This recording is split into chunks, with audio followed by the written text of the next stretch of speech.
I'm going to talk about distribution applications on Linux using snaps. This would apply to edge computing, so that would be IoT, server, desktop. It covers a broad range of verticals, let's call them. And it's also systematic because we use this approach of creating things in other domains, which I'm going to get to at the end if we have time. So I'm going to start with people, like who is here. And, well, starting with myself, my name is Sergio Schvezov. I'm an engineering manager. I work on the team called StarCraft. It's not that we play games all day. It's just a pun name for Asterisk Craft because I lead a couple of projects. One is called Snapcraft, which started it all, then Charmcraft, Rockcraft, and there are other crafts that are in research and development still. I've been at Canonical for 11 years, so I've been around. So the relationship is still active with Canonical. Canonical, for those who are not aware, is the sponsor for Ubuntu. So in some way or not, I work for Ubuntu as well. I did work on the Ubuntu phone in the past, so and things that are more strictly Ubuntu. And in case you want to run into me and start some small talk and then get into some other business, I'm also a parent and partner. I'm in Aikido Nidan, that's a second Dan. I'm a bikepacking enthusiast. That photograph is a photograph I took in Salta in Argentina because I'm also an aspiring photographer or an enthusiast as well. On to more people. There's the audience, which is you, and you can be an enthusiastic developer and advocate. It really, everyone's welcome here. There's something to learn in any aspect of it. That QR code is because I planned for an active workshop where everyone would have their laptops out if they wanted to and set up. But I've been told that the Wi-Fi here is not really that good. Well, there is no Wi-Fi, and so maybe it's not really easy to do that. But that had some simple steps to get started while I went through the theory and practice, then to get into the real hands-on part of it. But, well, that is what it is. So I separated these concepts about snaps into three different aspects: the whats, the whys, and the hows. If you're into getting things done or any kind of productivity methodology, those are like the three questions you always need to ask to get anything done, or if you're interested in something. So let's start with what are snaps. So there's a premise for snaps. Essentially, we wanted discrete components that were discoverable. This is a very simple concept. You want to find the Spotify application. You don't want to find libgcc or libssl when you're consuming applications. In the Linux world today, that is what you do when you go to the traditional software centers and you search for an application, you find whatever. That's not relevant to you, potentially, as a consumer.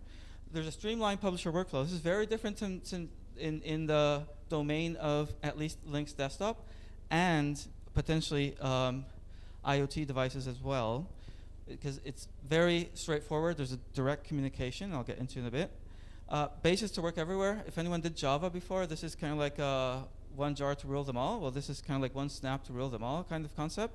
Now the bases here go broad from Linux distributions themselves, like the Ubuntus, the Fedoras, the Archs of the world in the desktop world.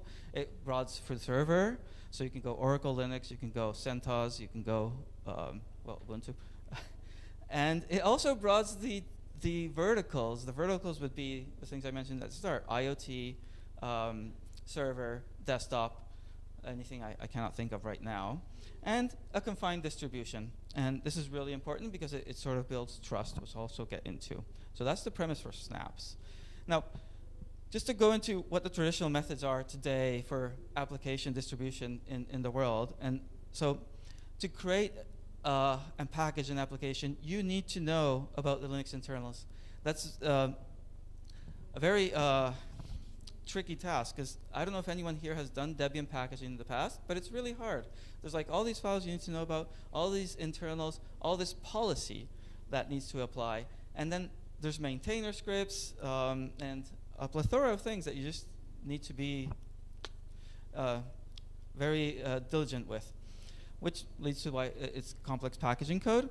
It's not transactional, which snaps are. Snaps can you can install, you can revert, you can if the install fails, it automatically reverts to the previous state.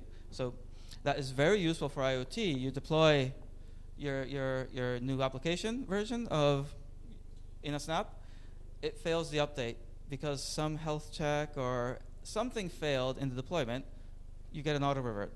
That's very useful. That goes for the kernel, the base operating system, which we call bases, and it goes to the application layer as well. Today, it's traditional package mentions are unbounded. That makes them risky. Why is this risky? Because if you use Ubuntu, for example, you install debs. You install those debs. Those debs have something called maintainer scripts. Those maintainer scripts have root on your system. In some ways, you're delegating the trust to the owner of the operating system towards your computer, no matter what brand of operating system you're using. Then you go, in the case of debs in Ubuntu, you go to this random place, you download a deb, and you install it. That can run anything behind your back as root. It can install like a keylogger, whatever. So the trust model is really hard to define that way.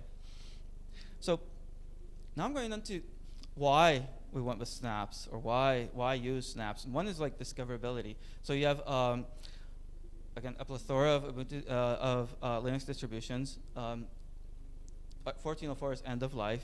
It's in ESM mode now, but it's still supported. And this is a big thing. All software is welcome. It can be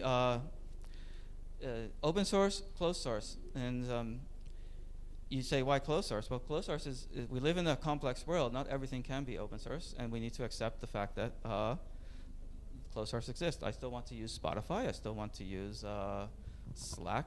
Well, I don't want to use Slack, but I might need to use Slack. So it's just the facts of life that we live in today. The other thing that what snaps bring in, so why we want to use, why you would want to use snaps is the publisher relationship. There's in the Linux world, at least, there's no there hasn't been like a relationship between the publisher and the user. It's I publish, the user consumes. It's straightforward. In traditional Linux, you put into an archive, it has to be accepted. You lose control over that. There have been many cases, like in Debian, for example, where someone, like VLC doesn't want Debian to publish VLC because it stays old, has bugs, and they got lots of bug reports. It was something they don't want to maintain. Then the publisher determines the quality. I don't know if you can see well here, but there's a latest table there, which is a channel. I determine the quality by this latest table here and this latest edge. If you can see, there's a version here that says 4.2.1. That seems very stable. And I have another version that says 4.3.0 plus git and a git commit hash. And those two live in independent channels. One is called stable, and it's called edge. So there's a stability guarantee, let's say, determined by the publisher, and those are my risk indicators. And of course, you have direct communication to me. You don't talk to the archive, you talk to me. In the case of this, because I publish this Darktable as myself, not as Canonical. Then another reason why you want to use Snap is publish analytics and updates. So this is a version that's published to a channel. A new Snap gets published, and you can see the uptick in adoption. That really doesn't exist today. And this is very useful for IoT because you want to deploy, you want to make sure the state of your system is consistent. You want to make sure that everything is on the same thing at the same time or as fast as possible. In the case of desktop, where they're all independent, you still want to make sure that everything adopts the new thing, which has the fixes you want or the new features you need to deploy instantly as fast as possible. A nice primitive is that here, for example, there was a big adoption, and someone said, oh, I made a mistake, a publisher. Oh, I made a mistake. Let me put back the previous version. And that's where you see the drop. So the adoption is instantaneously as you release things, which is very useful. Those are not the Darktable metrics, by the way. I'm using Darktable as an example across all of my slides, but this is not Darktable itself. The numbers, or the adoption. And then there's a security reason why you want to use snaps. So there's confinement, isolation. So if you have this application snap and this application snap, they won't touch. This one won't be able to see the writable area here. This one won't be able to see the writable area here. This won't be able to do things outside of the default confinement, which is you can do nothing. And The way you say, I want to poke holes through confinement is through interfaces that are clearly defined. They're very user consumable, and I'll get to that in a bit. And interfaces can be potentially connected by default through store policy. What does this mean? So I have, for example, a camera application, and I'm talking more about consumer desktop here, but this applies to everything.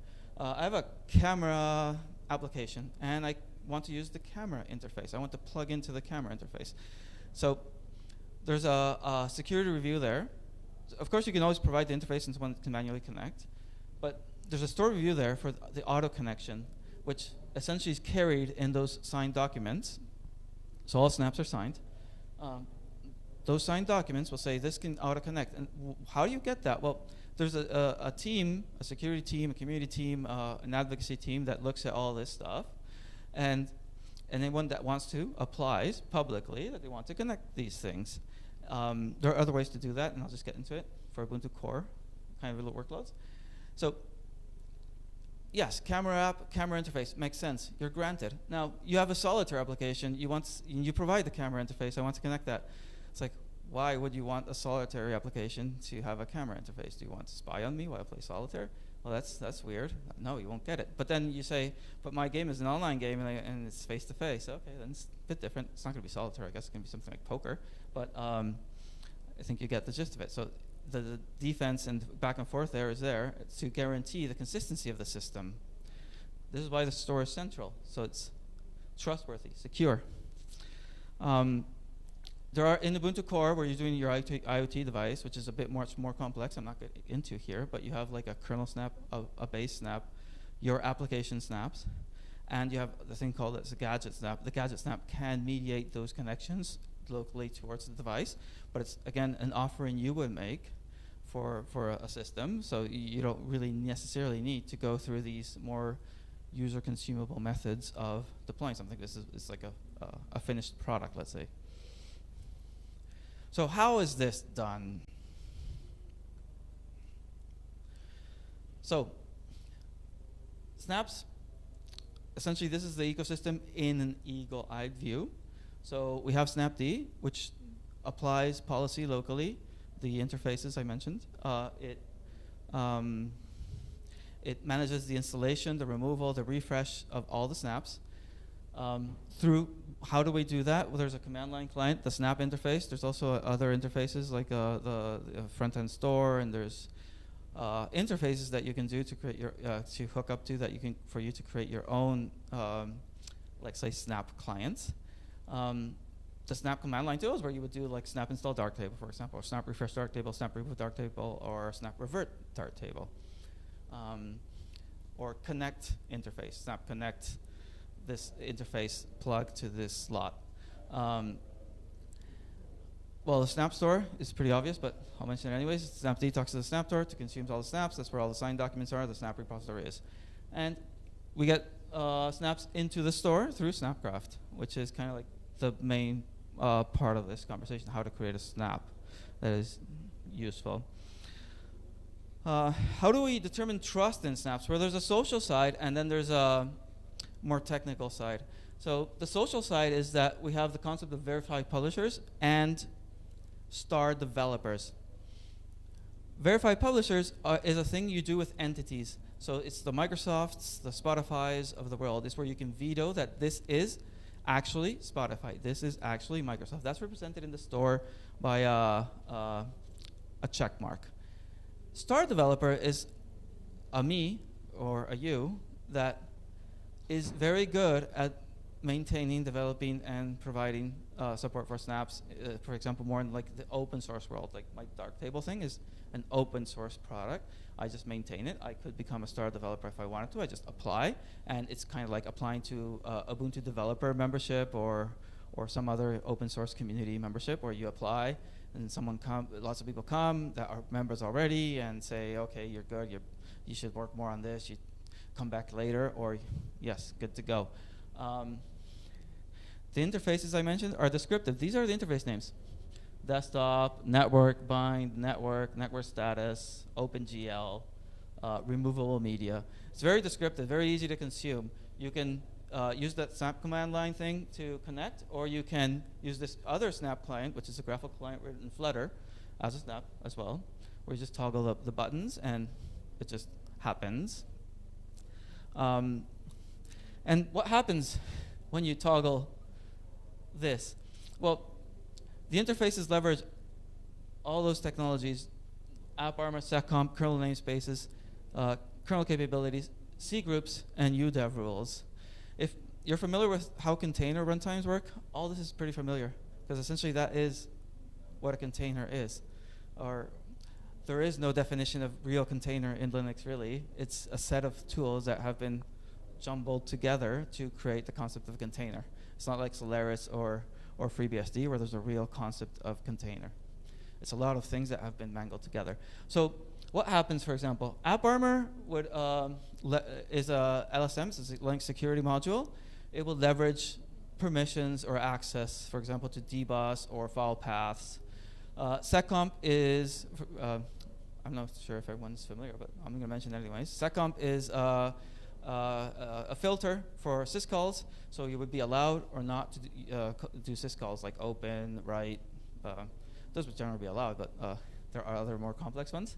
Kernel namespaces, in the case of snaps, in the case of like Docker, for example, kernel namespaces are used heavily. You have the network namespace, you have the process namespace, the user ID namespace, the time zone namespace, all these namespaces that create the sense of isolation. Snaps are not as isolated as containers. They're more closer to the system, closer to you, let's say.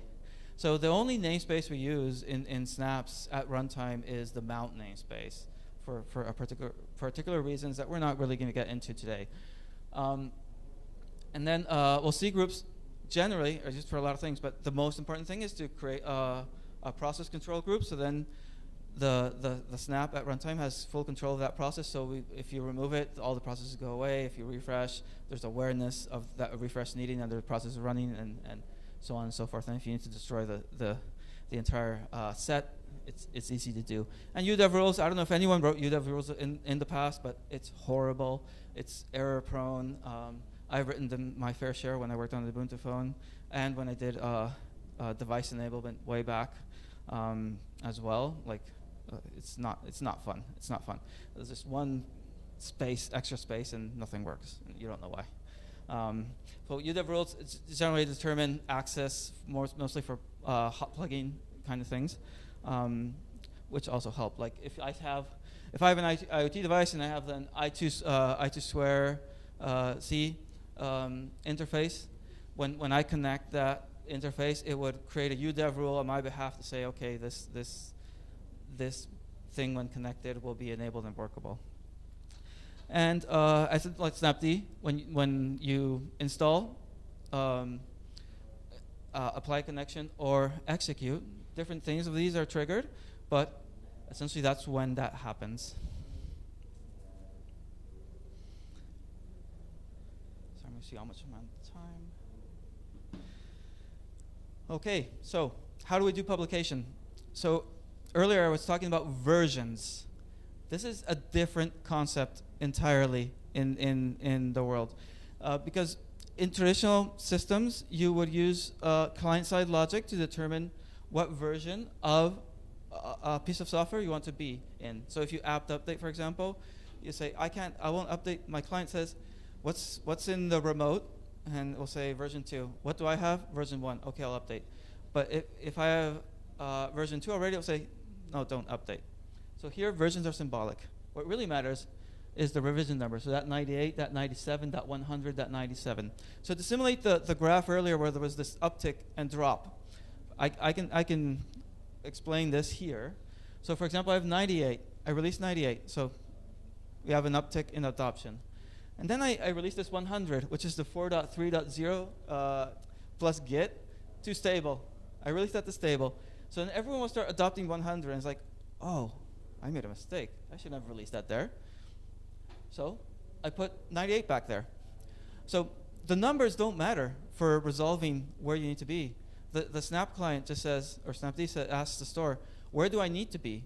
What's the vision for me? And the clients adopt that vision, which is very powerful in a sense, because There's a lot of mechanics that go behind this that I'm not going to get into, but they're like cohorts. Your group of devices can be part of a cohort, and you can play with progressive releases. You can say only 10% of the population that's unstable will adopt this, and only if they adopt it successfully, continue and continue and continue. There's a view of epochs or epochs as well, where you can define a transition path for a snap. Like if you want to go to this snap, you first this revision, you first need to go to this and this, which has the transactional logic to move you forward. This is very powerful for like things like databases, where you need to do those migrations. And then another thing to get into here is those things about determining stability. So those are done by risk indicators, and this is a common practice across all snaps. So it's a very common language. If you adopt snaps, you know what this means. And those are stable, candidate, beta, and edge. They're very self-explanatory. There's another concept that is added as well, which is the fully qualified channel, which is track, risk, branch. A track is like an LTS release. So you release, I have a 1.0, I have a 2.0. They break API or break compatibility, so I want them to live in different tracks so someone can still consume those. And branches are hidden, but they're public for things. Well, personally, I use them for PRs. I create a PR. I have a snap up. I can test it and see if it works fine, and then I land it and it builds on Edge, for example. Or I have a customer, I have a friend, or whatever. I want to, hey, try this out. I don't want to give it to everyone. Just try this out yourself. And they try it out, and it's fine, and I put it back into main. And again, as I mentioned, clients track channels. That's the example I gave earlier. Okay. So now we're going into Snapcraft Pure. This is how to get started in building and creating snaps. So this is Darktable on the right as an example. On the left, we're starting with metadata. The important metadata to have for your thing to be discoverable, well, mandatory is a name. Like name is Darktable in my case. A summary, a good summary, so something to be, all these are like SEO things. A description, a version. The version is descriptive as well. And a base. The base is essentially your compatibility layer of where you run on top of. And that's all there is. There's more things you can add, like the grade. So if I said grade devel here, I would have not been able to publish that 100 version that had that Git thing to stable, because it said, no, your grade is devel. You can only go to the edge and beta. So you have like guardrails as well, which is really cool. Compression is just an extra feature, because if you value size or speed, you can choose different compression levels for your snap. And architectures, of course, if you use like the Launchpad or build system that the Snapcraft ecosystem provides, you have access to a plethora of architectures. I'm doing AMD64 and ARM64 here, but you can do PowerC 64EL, you can do S390X, you can do RISC-V 64. Like, it's vast. There's not much else to say about metadata. Then we have application. This is the domain-specific thing, and I'll get into that at the end, why it's domain-specific. But important of an application, so I create a snap. It's isolated. I install it. So how do I use it? Well, this is the entry point, let's say, into that snap. So this is represented by a command that exists on your host that accesses the snap at runtime, at launch. For that, I just declare an application. Oh, this is all YAML, by the way. So just in case it wasn't easy to see, I can declare an app, which I call Darktable. It's the same name as the name of the snap. I have a command. This is the actual command that is run within the snap. It's a relative path inside the snap. I can declare environment. So in the case of Darktable, they really don't like Wayland because it doesn't support colors, color management. So it's you don't get to use Wayland. And these are the interfaces. So this plugs into OpenGL, home, which is your home file system, removable media, password manager service. If you looked at the slide earlier, password manager service was disconnected by default. Network and network binds. Now, this is the easy thing. Then there's this concept of extensions, and where I say GNOME. This is a powerful thing Snapcraft has, where it extends the things you really don't want to work on. Like GNOME is a framework, an API set, whatever the new terminology for this is, a platform. This will apply to your snap everything that needs to happen for the snap to actually build. This is very powerful because you can abstract yourself from that knowledge and just say GNOME, and it should work. It uses a lot of GNOME APIs and the stack, and it extends onto what plugs are actually connected. You can run Snapcraft expand extensions and see exactly what it does, and disadopt the extension and just do your own fine tuning as well if you wanted to. And now this is where the build happens. These are the parts. This is I'm sorry for the size, but this is what it is. But you don't need to read or understand everything. But parts are essentially, parts have a name. So part 1, part N, that's Darktable, that's OpenEXR, that's OpenGPS map, for example.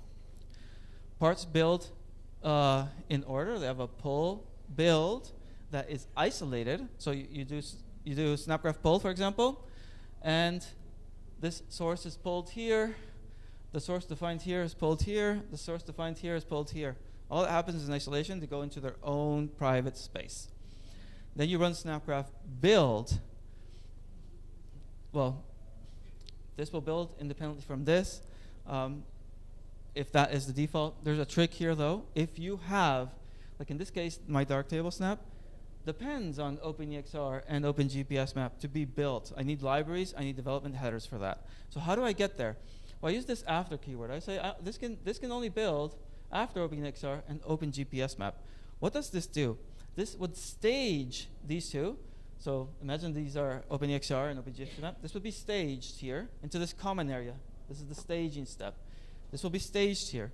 And then part 1 can reference things that are staged here in the common area that I want to expose from those private, from those parts. By default, it exposes everything, but I can restrict that with a keyword called stage. So then I have this neat build flow here where I can express dependencies in a certain way.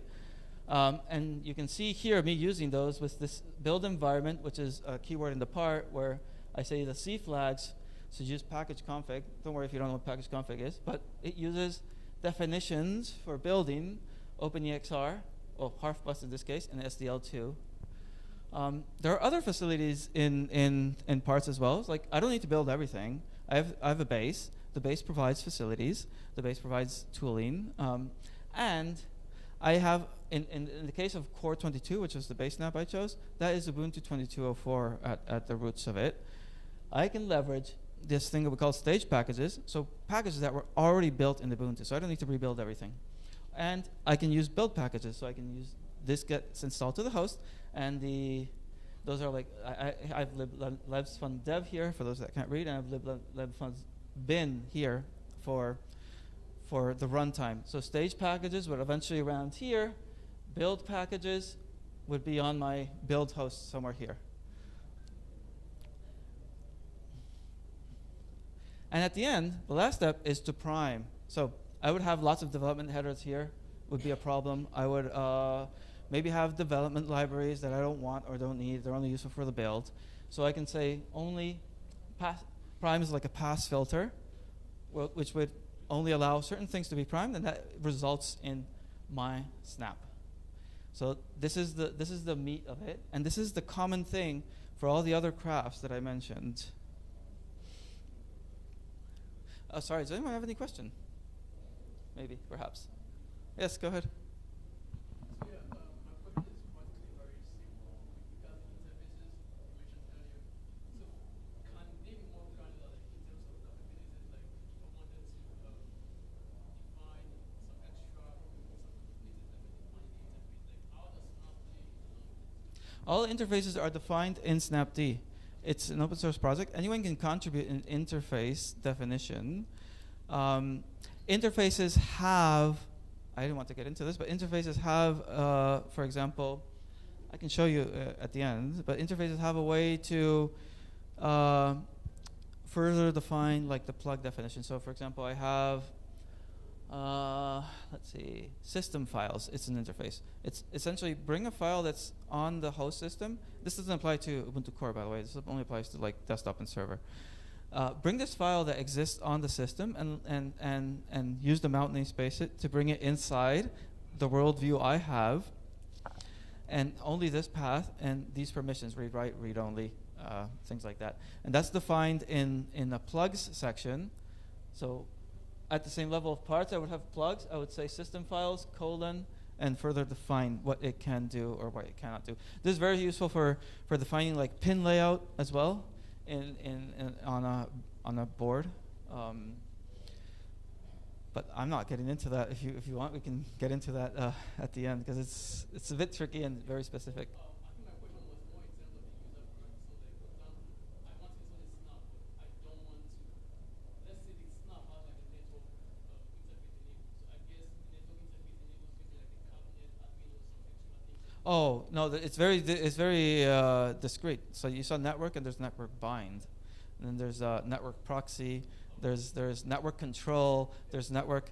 There's more. Yeah, those are the ones that thing used, but not all of them in existence. Okay. Yeah, it's much more fine-grained, but still descriptive and understandable. Okay, so at the output essentially is a meta snap.yum, which has all that metadata I mentioned earlier. That's the snap is a squash file system. Over there, you'll see like a build output. This snap from your desktop or computer or whatever can be published directly. I'll show that in a bit. Or it can be dangerously installed. So over here, I essentially am running the snap, and it ran through. It's already built because I just wanted the demo to be faster. But it says I'm building OpenCL, I'm building OpenXCR, I'm building this GNOME SDK as part of the extension. I'm staging all these. I'm priming. It finished executing the part lifecycle. I have this output here, and I see it's a squash file system, and then I snap install it, and I see, oh, this has no signatures, it's not signed. So I dangerously install it with that -- dangerous, which means that I know like it's not signed, but I don't care because I built it. So, but that's the level of trust essentially. So there has been some form of veto on the snap if it comes from the store. And of course, I didn't like what I did, so I just ran snap revert to keep my original Darktable version. And as you can see here, well, it went by a bit fast. It did a copy, so that even the data that I showed early is copied across revisions. So if you update something and it messes up the files that are in that revisioned data store, you revert and you get the original stuff that hasn't been like tampered with. So that's pretty interesting in itself. Only 5. Ooh. Okay. So publication is pretty easy. You upload. When you upload, you get a revision. That's the integer I showed earlier. You can run upload with release at the same time, so that will create a transaction that when upload succeed, it passes. There are controls that happen to see if the snap is good. It will finish the upload. This is not really the speed it was uploaded with. I was in my hotel, and upload was very slow. I sped it up. And with that revision, the revision is unique per snap name. So each snap name is its own namespace, and it creates revisions as you upload snaps. So if I change this and upload it again, I'll get a new revision. If I change it, upload it again, I'll get a new revision. I released it to Edge OSCAFest. I run status, and I see the status. This is the channel map I showed, and this is the CLI version. There's some wrapping going on, which makes it a bit ugly, but there's status that's run. I can release now that original snap I released to beta instead of, as you can see, I'm releasing to a branch, and now I have that released, and at the end I run status, but it goes pretty fast, so sorry about that, and I can close that channel at the end of the day, so the full publication lifecycle can be run through the command line or the web UI if you wanted to. And as you can see there, each channel has a revision assigned to it. It's not that, it's not about the version. Well, I only have 5 minutes, and I had an in-practice thing which related to the QR code I shared at the beginning. We're going to build a simple hello world. I might as well maybe just show what it would look like at the end of the day. So this is a hello world here. It's very simple. I ran Snapcraft in it, got that template up there. I didn't modify it much or at all. I changed confinement to strict because it's default by dev. And all I did here in my part, the default template says plugin nil. I changed it to auto tools. There's a set of plugins that build each part. And it said this is the source. So this is GNU Hello. And it just runs Hello World, essentially. It's kind of like the best project ever in the GNU land. And at the end of the day, I played with plugs. I added plugs, home. I removed home. Essentially what that does is I wanted to show you how confinement worked, because you can touch, like you can enter the confined area really easily and play with how the snap looks like. See if I have this really available.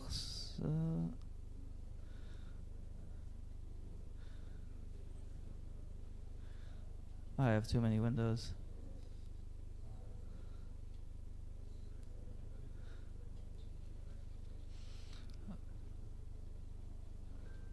It's not this.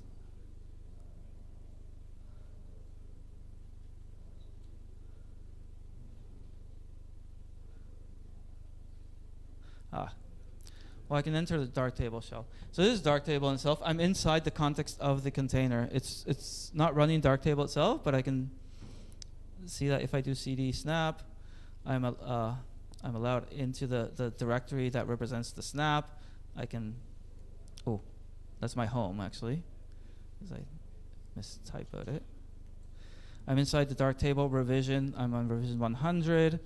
But if I want to go to some other place, like I don't know, user, there I can't do listing, for example. That's because I'm confined and I can't do things that are out of my confinement. How much time do I have? 1 minute? 1 minute. Okay. So I'll skip that, everything else, and I'll go to the others. There's in the StarCraft, I mentioned StarCraft earlier, there are others. So, and I mentioned application domain components. So there's another thing that's called Charmcraft that applies to orchestrating the cloud. It's used by Juju. Essentially, the workload is the same. And then there's Rockcraft, which the output of that is an OCI image. So if you look at the similarities, there's general metadata. Snaps have general metadata. There's domain-specific metadata. In the case of Charms, it's actions, what to do when you relate to services and configuration and such. In Rockcraft, it's the entry point and so forth. Parts, that's all the same. Parts are all the same. And output, well, you get a snap in one, you get an OCI image, and you get a charm. And Charmcraft publication story is the same. Rockcraft is coming, but Charmcraft, it's the same. You have a stable channel, risk levels based channels, the same publication workflow. So that's why it's becoming like a systematic thing that we're doing. The developer experience, if you adopt this, is consistent across the board, no matter what domain you tackle, which is, I think it's a pretty neat thing considering the mess of the world. Building is not easy. No matter what you know, you need to know something, and it's a challenge. But at the end of the day, if the approach at least is similar, it's very nice. And I think that is all. Yeah. Round of applause for Sergio. Okay. So he has 5 minutes for questions. Anyone here? Okay. Hi there. So my question would be, I have two questions actually. So the first one is, how does it compare in terms of speed to like Flatpak or AppImage or something like that? And I guess my second question would be, you mentioned something about version numbers instead of the typical server version numbers. Does that not take away leeway from the user? Can I still install, as a user, can I still install versions that I want instead of version the publisher has? Yes, so there's that answer is twofold. If the revision has ever been published to a channel, you can install by revision. That is the answer to the last question. The first question about speed, well, AppImage is a different beast, right? It leverages a lot of things that are on the host. It depends on a lot of assumed things that would be on the host. So it could fail potentially. Like Ubuntu 20.04 removed one of a deprecated library and broke the entirety of AppImage, all the AppImages around, because it has this loose dependency or assumption that things are going to be there. Flat pack and snaps are similar but different beasts. Snaps are broader. Flat pack is very specific to the desktop operating system, desktop world. Snaps just tackle more things. Both have issues in the world because nothing has no issues. And the speed thing is really up to the publisher to do the right job to make it fast. I don't know if you saw the Firefox work we did. There's a series of blog posts explaining how we did discovery and analysis and kernel research to figure out why Firefox was slow and how we improved it to essentially almost native speed. Hope that answers your question. So yeah, my questions, I actually have two questions. The first one is... Oh, I can, real quick. I'm going to be at the Ubuntu booth tomorrow morning, all morning, so in case you want to find me, I will also be there for further questions, and we can open the laptop and explore more. But, yeah, sorry. All right, good. So yeah, my question was, how does Snapcraft like play along with servers, like not desktops this time around, with servers? And the next one is just a follow-up, like if it does, then how has it been with like XA Linux so far? Like I believe people have like analytic data, so is there like any problem? For SE Linux, we're waiting for LSM stacking, which allows you to use two major LSMs at the same time in the kernel. That's work that's been happening. And for, sorry, I lost my train of thought. The first question was? Oh, servers. Well, if you use Ubuntu server, for example, most of the components that are there native are actually now snaps. Like LXD is a snap only. Okay. My question is not related to snaps. Okay. I'm more interested in the Ubuntu phone. Okay. So how far have you gone with it? No, the Ubuntu phone, from Canonical's point of view, is gone since 2017. I was in the phone foundations teams. I worked on the trimming of Android, the initial click packagings, which are the precursor to this Snap stuff, and the MMS stack, and a couple of like low-level foundational things. There's a community called UBports that took over the Ubuntu phone and continues carrying it, but with much less traction because they don't have the contact with ODMs that Canonical had. So they don't have access to the phone makers, essentially. So there's no hope for it to... Maybe in the future, who knows? But no, sorry, I have no answer for you now. Okay, a round of applause for Sergio. Thank you so much. So that's the end of this session. Well, thank you for your time. I appreciate it, and I hope you had a good time or learned something, took something away. So see him at the booth tomorrow. Don't miss him. Yeah. Okay, we're having matches. Are you bringing matches for us, like merch wear? You said you have T-shirts, right? Oh, I'm wearing T-shirts. Okay, you're wearing a T-shirt. Okay. Okay, we're looking forward to that. Thank you.